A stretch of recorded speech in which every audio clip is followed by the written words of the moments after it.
એક મહત્વના સમાચારની વાત કરીએ તો મહત્વના સમાચાર જે મળી રહ્યા છે ગુજરાતની વધુ એક યુવતી બની છે લવ જેહાદનો શિકાર। ઓનલાઈન ગેમથી સંપર્કમાં આવેલી યુવતી સાથે લવ જેહાદનો કિસ્સો બન્યો છે। અમદાવાદ ગ્રામ્યના કણભા પોલીસ મથકે આ બાબતે ફરિયાદ નોંધાઈ છે। વલ્લભ વિદ્યાનગરમાં અભ્યાસ કરતી યુવતી સાથે ઘટના બની। ગેમ રમતા રમતા મુસ્લિમ યુવકે યુવતીને પ્રેમજાળમાં ફસાવી મોબાઈલ નંબર આપલે કરીને યુવક અને યુવતી કરતા હતા વાત। મુસ્લિમ યુવકે હિન્દુ તરીકે યુવતીને ઓળખ આપી હતી। હિન્દુ યુવક તરીકે ઓળખ આપીને યુવતી સાથે અશ્લીલ વિડીયો કોલ કર્યો હતો।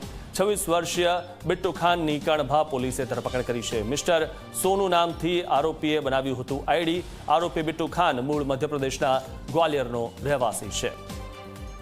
તો ગુજરાતની વધુ એક યુવતી લવ જેહાદનો શિકાર બની છે અને ખોટા નામ ધારણ કરીને યુવતીઓને ફસાવાનો કિસ્સો હજુ પણ યથાવત છે। મુસ્લિમ યુવકે હિન્દુ તરીકે યુવતીને ખોટી ઓળખ આપી હતી અને પોતાનું ખોટું આઈડી બનાવ્યું હતું। હિન્દુ યુવક બનીને યુવતી સાથે અશ્લીલ વિડીયો કોલ કર્યો હતો, યુવતીને ફસાવી હતી।